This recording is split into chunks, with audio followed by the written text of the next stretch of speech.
लो बेटा देखो, जो हमारा ये चैप्टर चल रहा है, इस चैप्टर का नाम है स्ट्रक्चर ऑफ एटम, और ये चैप्टर आपका फिनिश हो गया था हमारी पिछली क्लास में। आज हम इस चैप्टर की करेंगे प्रैक्टिस। कुछ क्वेश्चंस मैंने सिलेक्ट किए हुए हैं प्रैक्टिस करवाने के लिए, तो मैं कुछ क्वेश्चंस की आपको करवाने वाला हूँ प्रैक्टिस। तो प्रैक्टिस करवाने से पहले एक बार मैं दोबारा बता दूं आपको कुछ चीजें जो बहुत जरूरी हैं, जिनको मैं नाम दूंगा इम्पॉर्टेंट। सबसे पहली चीज इंपॉर्टेंट कि 1 to 20, 1 to 20 आपको एलिमेंट्स याद होने चाहिए। 1 to 20 अगर ये याद नहीं है तो गड़बड़ हो जाएगी। दूसरी चीज आपको पता होना चाहिए कि न्यूट्रल एटम का मतलब क्या है।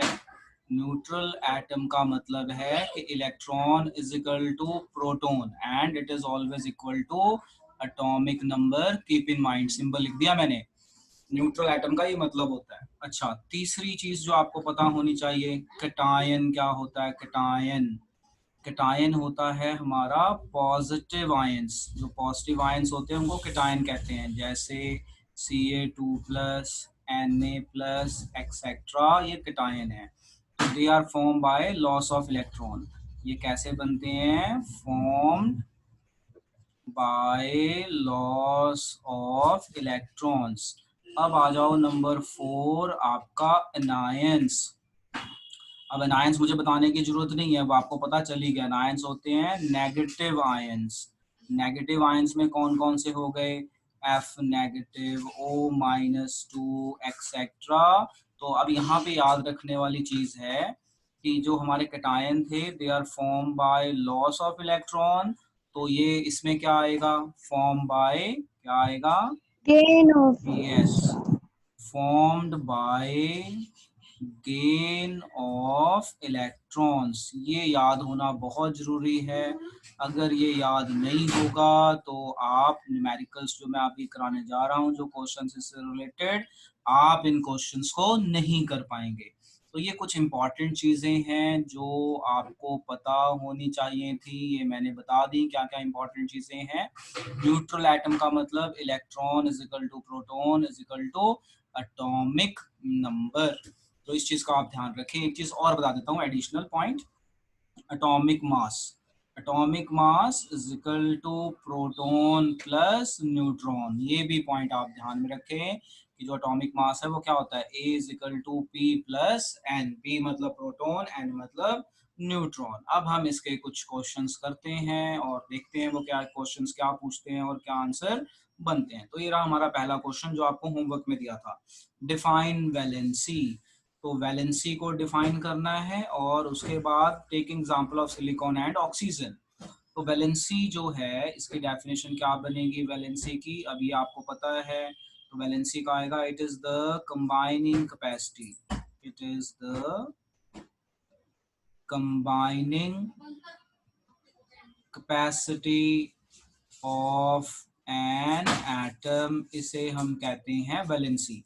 अब हमसे पूछा हुआ है सिलिकॉन। तो सिलिकॉन का एटॉमिक नंबर 14, तो 284 KLM, और इसकी वैलेंसी हो गई 4। आपको ऑलरेडी बताया, अगर लास्ट शेल में 4 इलेक्ट्रॉन हो तो 4, 2 2 3 3 1 1, बट अगर 5 हो जाए तो 8 में से माइनस कर लेना। अब आता है आपका ऑक्सीजन। ऑक्सीजन का एटॉमिक नंबर आपका होता है 8। Oxygen has 8। तो एटॉमिक नंबर हमेशा नीचे लिखते हैं, मास नंबर ऊपर लिखते हैं। तो ये बन जाएगा KL26। अब इसके लास्ट शेल में 6 है, तो अब ये 6 लॉस नहीं करेगा, 2 गेन कर लेगा। तो यहाँ पे हमारी वैलेंसी आएगी आपकी 2, 6 नहीं आएगी। आप वो टेबल रिकॉल करो जो मैंने टेबल बनाया था कि अगर लास्ट शेल में 1 2 3 4 तो सेम होती है वैलेंसी। अगर 4 से ज्यादा हो जाए तो हम 8 में से माइनस कर लेंगे और हमारी वैलेंसी उस हिसाब से आ जाएगी। तो ये इस क्वेश्चन का हमारा आंसर था। तो अब हम नेक्स्ट क्वेश्चन देखते हैं। नेक्स्ट क्वेश्चन भी हमारा बड़ा इंटरेस्टिंग क्वेश्चन है। नेक्स्ट क्वेश्चन है, sodium ion Na+, sodium ion has completely filled K and L shells, explain. So देखिए भाई, इसको हम कैसे करेंगे इसका सोल्यूशन। अगर ये सिर्फ होता सोडियम, तो सोडियम होता है 11, 281 KLM, बट ये है Na+। Na+ का मतलब है 1 इलेक्ट्रॉन लॉस हो गया। अगर ये होता ना सिर्फ Na तो ये होना था कन्फिग्रेशन, बट Na+ का मतलब है 1 इलेक्ट्रॉन लॉस। अगर सोडियम 1 इलेक्ट्रॉन लॉस कर दे तो ये बन जाएगा Na+। याद आ गया ना, ये न्यूट्रल एटम है। आप हमेशा न्यूट्रल से कंपेयर करो। सोडियम होता है 11, अगर वो एक इलेक्ट्रॉन लॉस कर दे तो अब इलेक्ट्रॉन कितने रह गए? 10 रह गए ना अब इलेक्ट्रॉन। एटॉमिक नंबर 11 ही रहेगा, देखो एटॉमिक नंबर 11 ही रहेगा, यहाँ पे न्यूट्रल है। तो अभी अभी मैंने बताया आपको, जो न्यूट्रल होता है उसमें electron is equal to proton is equal to atomic number होता है। बट अगर एक इलेक्ट्रॉन लॉस हो गया, बाकी चीजों में तो कोई फर्क नहीं पड़ा, सिर्फ इलेक्ट्रॉन लॉस हो गया, तो आपका प्रोटॉन और एटॉमिक नंबर तो 11 ही रहेगा, बट आपका इलेक्ट्रॉन 10 हो जाएगा क्योंकि एक इलेक्ट्रॉन लॉस हो गया। तो अब ये बराबर नहीं है क्योंकि ये न्यूट्रल नहीं है, ये आयन है। ये न्यूट्रल है, ये आयन है। तो ये खासियत है आयन की कि आयन के इलेक्ट्रॉन कम और ज्यादा हो जाते हैं। पॉजिटिव होगा तो कम हो गए, अगर नेगेटिव होगा तो ज्यादा हो जाएंगे। अब इलेक्ट्रॉन हो गए 10, तो अब कन्फिग्रेशन बनेगी Kl28, क्योंकि ये वाली चीज तो जीरो हो गई ना, M एक इलेक्ट्रॉन निकल गया तो M तो जीरो हो गया, तो Kl हो गया। तो क्वेश्चन यही है कि Na+ has completely filled K and L shall explain why. Because after losing 1 electron, 2 shells are left which are completely filled. तो इसका आंसर ये आएगा because Na+ is formed by the loss of 1 electron. Hence K and L are fully filled. fully filled बोलिए या completely filled बोलिए, एक ही बात है। लो जी, इसे नोट कर लो और डन बोलो। लो जी, अब हम नेक्स्ट क्वेश्चन करते हैं। ये हमें समझ में आ गया इस क्वेश्चन को हमने कैसे करना है। अब हमारा अगला बड़ा इंटरेस्टिंग क्वेश्चन है, जरा आप लोग इसे ट्राई करो, आपको टाइम देता हूँ, ट्राई करो इस क्वेश्चन को, बहुत ही इंटरेस्टिंग क्वेश्चन है। क्वेश्चन है हमारे पास, if Z is 3, if Z is 3, Z3 मतलब atomic number 3, what would be valency of the element and name the element। देखो Z3 का मतलब atomic number 3, तो atomic number 3 किसका होता है? लिथियम। यानी ये कौन सा एलिमेंट है? लिथियम। atomic number 3 कहता है वैलेंसी बताओ, तो बहुत ही आसान है, 2 1 Kl, तो 2 1, तो लास्ट शेल में अगर 1 इलेक्ट्रॉन हो तो वैलेंसी क्या होगी हमारी? 1। बस यही दो चीजें पूछी थी ना। If Z is 3, yes, what would be the valency and also name the element। तो एलिमेंट का नाम लिथियम है, एलिमेंट का नाम है lithium. Name of the element is lithium, note कर लीजिए। ओके जी, तो हमारा ये वाला क्वेश्चन भी हो गया। इस क्वेश्चन का आंसर क्या बनना था? That we have done. अब हम चलते हैं आगे और हमारा अगला ये क्वेश्चन है। इस क्वेश्चन को मैं बहुत इंपॉर्टेंट क्वेश्चन कहता हूँ, तो let's try to understand this question. Very very important question, बहुत इंपॉर्टेंट है। इस क्वेश्चन को आप समझिए जरा ध्यान से समझिए, इसका सोल्यूशन समझाता हूँ। कहता है कि कॉम्पोजिशन ऑफ न्यूक्लियाई, न्यूक्लियाई मतलब एटम ही होता है, ठीक है, of 2 atomic species X and Y. कह रहा है कि 2 एटम है एक्स और वाई, ये नहीं बताया हाइड्रोजन हीलियम लिथियम नहीं बताया। जैसे हम मैथ में एक्स नहीं ले लेते, let X suppose Y suppose Z, ऐसे, तो उसने कर लिया कि सपोज कर लो 2 एलिमेंट है एक्स एंड वाई, ये नहीं बताया कौन सा है, हाइड्रोजन हीलियम लिथियम नहीं बताया। कहता है कि इसके प्रोटॉन 6 हैं एक्स के, तो देखो मैं ऐसे कर देता हूँ। कहता है कि एक्स के प्रोटॉन 6 हैं मतलब एटॉमिक नंबर 6, और वाई के भी प्रोटॉन 6 हैं, यानी प्रोटॉन दोनों के 6 हैं, एटॉमिक नंबर ये। कहता है न्यूट्रॉन 6 हैं और 8 हैं। तो न्यूट्रॉन क्या होता है? मास नंबर निकालो। मास नंबर होता है प्रोटॉन प्लस न्यूट्रॉन, इसका भी मास नंबर निकालो। मास नंबर होता है प्रोटॉन प्लस न्यूट्रॉन। तो यहाँ पे प्रोटॉन 6 है और मास न्यूट्रॉन भी 6 है, तो मास नंबर आ गया 12, यानी इसका मास नंबर 12। इसका मास नंबर बेटा कितना आएगा बताइए? प्रोटॉन 6 है, न्यूट्रॉन कितना बेटा बोलो? 8, कितना आएगा? 14। तो इसका मास नंबर 14 आ गया, ठीक है, जो उसने बोला हमने लिख लिया। अब कहता है गिव द मास नंबर, तो मास नंबर तो निकाल दिया मैंने, मास नंबर निकल गया। कहता है what is the relation between the two, check करते हैं। एटॉमिक नंबर सेम है, मास नंबर अलग है। अरे तो क्या आंसर आया, क्या रिलेशन हुआ? Atomic number same, mass number different, क्या रिलेशन हुआ? What is the relation between two बेटा? They are isotopes. क्या है रिलेशन? They are isotopes. बताओ कैसे पता चला मुझे ये आइसोटोप है? बोलो बेटा, कैसे पता चला? because हाँ, क्योंकि इनका mass atomic numbers number, are equal. हाँ एटॉमिक नंबर सेम है, मास नंबर डिफरेंट है। तो एटॉमिक नंबर सेम हो, मास नंबर डिफरेंट हो, तो ये कौन सी कैटेगरी में आते हैं? आइसोटोप्स। चलो नोट कर लो, नोट करके डन बोलो जल्दी। क्वेश्चन तो देखो, हमने ये वाला क्वेश्चन समझ लिया and it was very important and interesting question, बहुत ही इंपॉर्टेंट और इंटरेस्टिंग क्वेश्चन था। अब हम चलते हैं आगे अपने नेक्स्ट क्वेश्चन पे, देखते हैं हमारा नेक्स्ट क्वेश्चन क्या है। ये रहा हमारा next question in the form of MCQ. Let's try to understand. ये पहला क्वेश्चन है, ये दूसरा क्वेश्चन है, ये हमारा तीसरा क्वेश्चन है और ये हमारा फोर्थ क्वेश्चन है। पहला question, Rutherford alpha particle scattering experiment was responsible for the discovery of. तो जो रदरफोर्ड कर रहा था उसने क्या डिस्कवरी की? न्यूक्लियस की, क्योंकि वो रेस पास करता था, रेस वापस नहीं आती थी, बहुत कम रेज वापस आती थी। तो उसको आइडिया लगा कि न्यूक्लियस सेंटर में कुछ सॉलिड चीज है, तो उसको पता चला एटॉमिक न्यूक्लियस के बारे में। आइसोटोप्स ऑफ एलिमेंट हैव, बताओ पढ़ के। आइसोटोप्स ऑफ एलिमेंट हैव, हमें पता है सेम एटॉमिक नंबर, चेक करते हैं। Same physical property, different chemical property, different number of neutrons, different atomic number.